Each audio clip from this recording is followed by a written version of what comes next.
All right, so for this video, I want to talk to you guys about 1090 Steaks again, because I've got more to cover. The last video I made about 1090 Steaks was about him trying to expose Larry Hoover as a snitch and how he was facing widespread backlash for this accusation because it was not true. And I talked about how 1090 was a rat his damn self and how he's a goof and an imposter and a fraud and a snitch.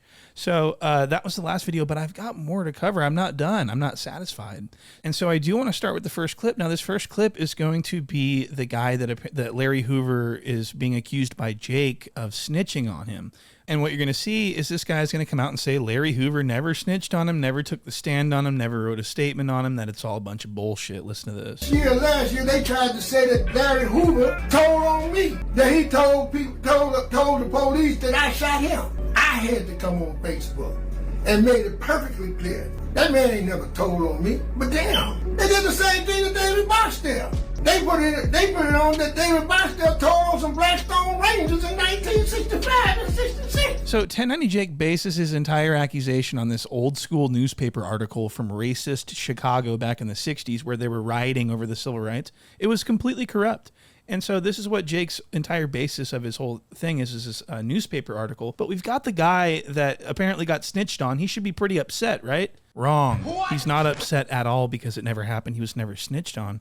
And so this clip is making its rounds around the internet. All the blogs are picking it up. It's going viral. And it's not going good for 1090 Jake. You know, he went through the same thing when he tried to expose BG for being a snitch. And he wasn't. But that was different because there was actual paperwork and documents and narratives and stuff like that. But this is just a newspaper article. So this is egregious. And people are not happy. The GDs are not happy. And it's just so concerning if you think about it. And the more you do think about it, you realize how problematic this is, considering Jake is a snitch his damn self. You see, there was inmates and COs inside that prison with Jake that were making his life a living hell. And so what he did is he snitched on them by way of writing a statement up with their names and submitting it to administration in the prison. This is actually full-blown snitchery. And so for this next clip that I want to show you, this is 1090 Jake's big homie. What?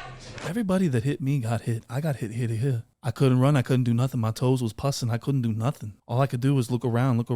Nobody could see me. So I started to run. No, he couldn't run because his fucking toes. What? So yeah, he was telling all these stories. But anyways, back to the story here. This is 1090 Jake's big homie from the GKB Killer Bloods in Florida.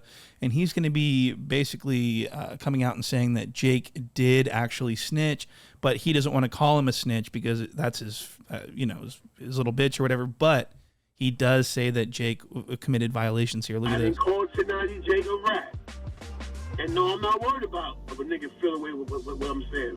That nigga.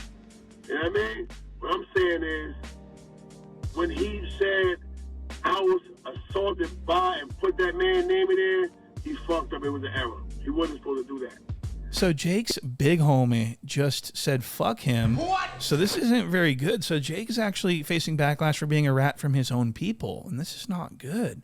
This is probably contributing to the reason why he probably dropped out of his gang. But the number one reason why he dropped out, as we all know, is because he wants to be a country boy. What? He's got this new girlfriend that he's going to propose to very soon. And he wants to fit the mold of what he believes she wants in a man, which is a clean-cut, God-fearing countryman. What? So Jake he's big country now, and so he's trying to make this career pivot where because he no longer needs these guys, these older bloods in Florida, to sort of use their image to advance his career. 1090 Jake. In the motherfucking building. 3-hour interview, 100,000 on the chain. Big 1090, shout out to Mazza. Big Bloods in the building. GKB in the fucking building. Whoa. Bam, bam, bam. Oh my God. Appreciate you, man. By using them for validation type thing. It's very easy to understand. So he doesn't need that anymore. And he does a great job of explaining why he doesn't need them anymore in this next clip. This is Bootleg Kev Podcast, and this is 1090 Jake explaining why he left his gang. Like a lot of the people that started Blood back in the 90s on the East Coast of New York are all broke and fucked up. A lot of the big homies are broke and fucked up. So if you're 40, 50 years old and your life sucks, why do I, as a 30-year-old who's making more money than almost the majority of the entire fucking gang, the fuck am I doing over here? It doesn't make any sense. What the fuck did he just... What? So he says that they're all broke. He doesn't want to hang out with a bunch of broke old bums. He's like, why would I want to hang around some people that I already use for their image and I already advanced my career? Like, they all... I make more money than the majority. This is insane. Really. I literally can't believe he said this publicly. I mean, did he not think anyone was going to see this? Like, his career isn't in enough trouble as it is? Now, this does get 100 times worse. In this next clip, he's going to explain that he wants to drop his flag and stop banging blood because he wants to be friends with Mark Wahlberg. What? This is insane. The guys at the sandwich shop? Yeah, they linked up with Mark Wahlberg, and they're funny. You know, like I had asked one of them, like, yo, tap me in with Mark. I asked him, and I could tell he was kind of cautious. And I looked at my Instagram, and it's like it's banged out. It's me with 30, 40 people with red flags, this and that. It's like I make him look bad, even presenting that. So Jake is now trying to pivot and use the fame that he accumulated by being a fake blood to hang out with movie stars and fucking do all kind of, this is really inappropriate. I already solidified who I am with what I've done and everything else, like the N-word and everything else. All it does is hold you back. And so I'm seeing this and my jaw's just hanging open. I'm like, what is he doing? My mind is just swimming with information. And I quickly realized that it's his girlfriend. What? He wants to use his fame. He's trying to pivot his fame into getting a way to hang out with the people that his girlfriend likes. His girlfriend, who is from Tampa, by the way, doesn't give a fuck about hanging out with a bunch of over-the-hill gang members. She wants to hang out with A-list celebrities, and that's what Jake's trying to provide for her.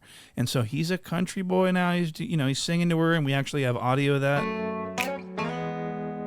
This is perfect. Come kiss me one more time. I got locked up. I couldn't do the time. You and me in this moment. Feels like I snitched on it. I got scared and bit the cheese. Everybody's talking about prison like they just can't wait to go. Saying how it's gonna be so good, so beautiful. Lying next to you in this bed with you, I ain't convinced. I fucking hate country music. What? I am so fucking done doing that. That's all you guys get. I hate that shit. So, so 1090 Jake is a country boy. He loves bonfires. He's acting funny as fuck, as you'll see in this clip. Y'all doing a prison pose in front of the fire, though. Dog life. Where you going? Wow, so Jake's really out of character there, isn't he? He's had a couple of keystones. What? He's out of character. He's not. Usually when I hear Jake, I'm thinking like, see, what you got to realize is that I was the only white blood in that whole yard. Everybody was trying to give me a TOH because I was the most respected one. I was the only white blood in there. But now he's talking about everybody that fucked my girl, I'm jealous of. He's got extreme retrograde jealousy, and I think it's so funny.